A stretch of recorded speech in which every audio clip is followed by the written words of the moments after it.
and welcome to Tech Circle, and you're listening to the latest episode of Tech This Week, where we discuss the week's development in the space of tech startups, policy, and enterprise technology. I'm Shweta Sharma, and joining me are my colleagues Anand J, Supriya Roy, and Vignesh Anantraj. In this episode, analyze the priorities that Indians keep in mind when accessing the internet, Amazon's latest foray into yet another industry in the Indian market, the deal makers of the week, the central bank's move to extend priority sector lending status to startups, and finally, how Indian startups are taking to the work from home policy in the foreseeable future. Amazon is again in news for piloting into yet another space in the emerging tech business ecosystem in the country, e-pharmacy. The e-commerce giant has long shown its prowess in terms of last mile coverage in Indian pin codes and just basic user stickiness in the country. Naturally, the potential with its foray is looked into with bated breath. It is a populated sector with the likes of NetMeds, 1mg, PharmEasy, and MedLife. In fact, a couple of days ago, remember how there was this report on Reliance Industries also eyeing to acquire NetMeds, the online pharma, to set for more consolidation in the sector. That's right, Supriya. This is quite opportune also at this point in time because despite the initial hiccups during the first phase of COVID-19 lockdown in the country, which was right from April, e-pharmacy has seen an upsurge in business. A majority of them quickly overcame the early supply chain challenges to get back on track with adequate stocks to meet the market demand. So the question which arises here is, what extra is Amazon bringing to the table this time? It's not something that's very clear at the onset, but see, if you look at Amazon as a platform, they are everywhere. Amazon Pay already offers cashbacks to its customers who buy medicines on these third-party platforms like 1mg, NetMeds, and all that. It did buy the Whole Foods in the US. It bought more from Aditya Birla Group in India, which was a seller under its Prime Now or Fresh category.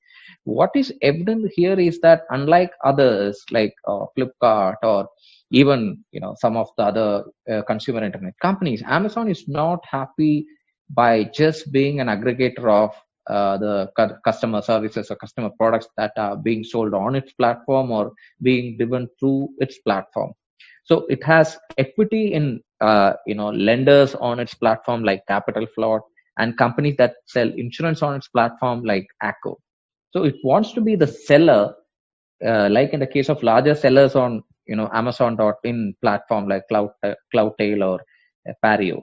So what does this mean? I mean, where would Amazon stop expanding its business? Does that mean that if they are in food delivery business like it ended a few months ago, are they going to buy cloud kitchens to run its food delivery business? So this gives us an indication that Amazon is very serious about the Indian market, its potential, despite the several regulatory roadblocks it had to face so far in the country.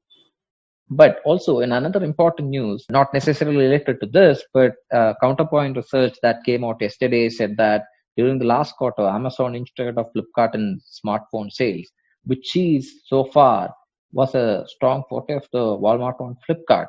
This is one area where Amazon had always struggled, to get past Flipkart. The only other category probably would be the apparel, where Flipkart still has a big advantage because of its Myntra brand. But this is an indication that Amazon is probably gaining market share at the cost of Flipkart in the country. That's interesting, Anand. And does this have anything to do with the anti-China sentiments, citing privacy and security reasons? And talking about privacy, turns out that a significant number of Indians are willing to forfeit on the privacy on the internet as long as they gain a better experience.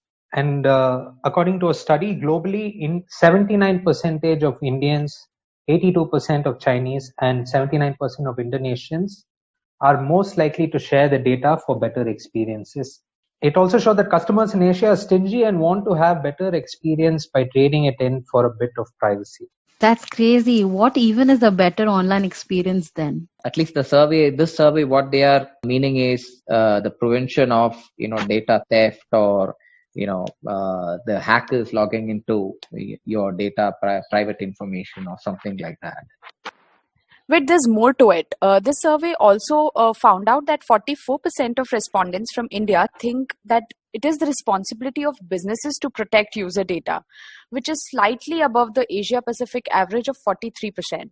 So, all in all, 79% of Indians are most likely to share their data for better experiences. And Shweta, the relevance of this case study is all the more alarming in the current environment that we are in. And needless to say, online security threats have been on the rise since a large chunk of the corporate and IT crowd have been taken into the work from home scenario. Which reminds me of a story that you recently reported earlier this week. I learned that it's just isn't the biggies in the IT sector and all of the enterprises in India, but also startups globally who don't see any way forward than to either extend or declare a permanent work from home for the near future, at least for their employees. Shweta? That's right, Vignesh.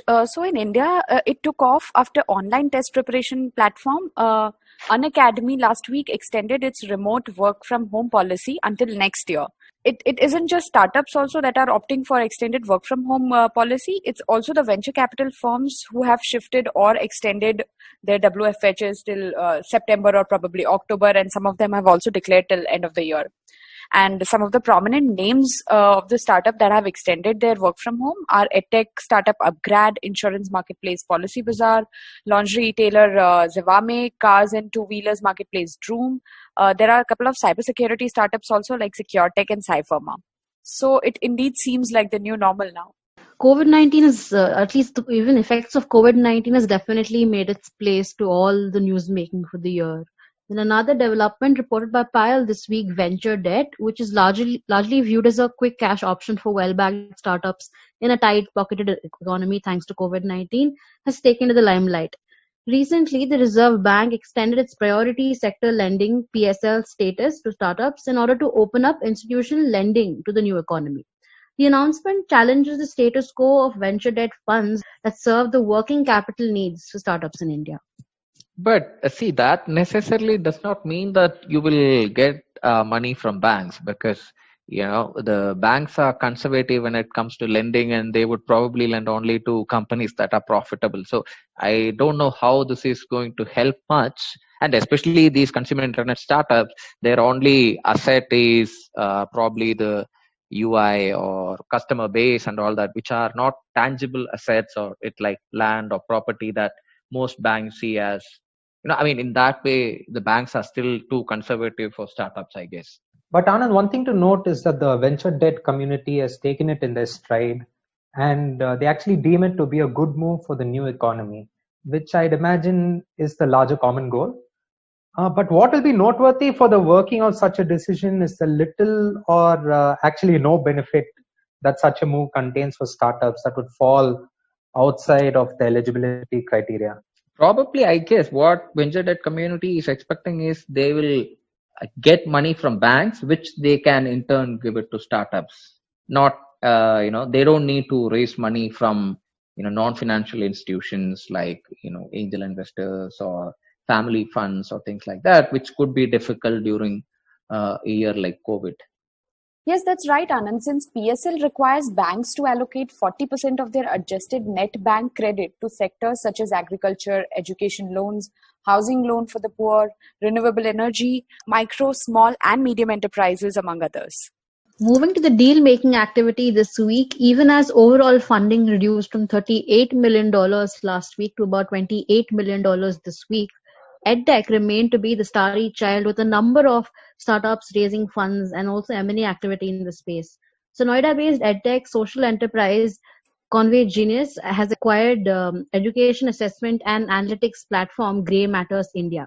Other EdTechs who also raised funds were Winwall, Terra.dio and Upgrad. In terms of the top 5 deals overall in the space, there was Enchanto, which raised $12.1 million in an ongoing Series C funding round for market expansion and product development. It's a Singapore-based B2B software as a service company specializing in e-commerce technology. And next up, we also had Upgrad, which raised $6.7 million. And there was fintech startup Eduvance, which raised about $5 million. There was interior design startup Homelane, which raised about $4 million. And finally, there was customer support automation provider Verloop, which raised $2.8 million. In multimedia content this week, we spoke with Bajaj Allianz Life Insurance's CIDO Gautam Datta, who spoke about how COVID-19 has impacted the insurance business and how physical footfall reduction across the insurers' offices led to increased digital interactions. Meanwhile, we also spoke with Bangalore Airport, which has started initiatives like Digi Yatra and contactless travel using mobile phones and biometrics like face identification to ensure that there is as minimal human interactions as possible at the airport, which the companies or airports across the world are hoping that will instill consumer confidence to fly again. With this, it's a wrap on this edition of Tech This Week. Do stay tuned in and log on to techcircle.in for more interesting news and updates. Many thanks for listening and do take very good care of yourselves.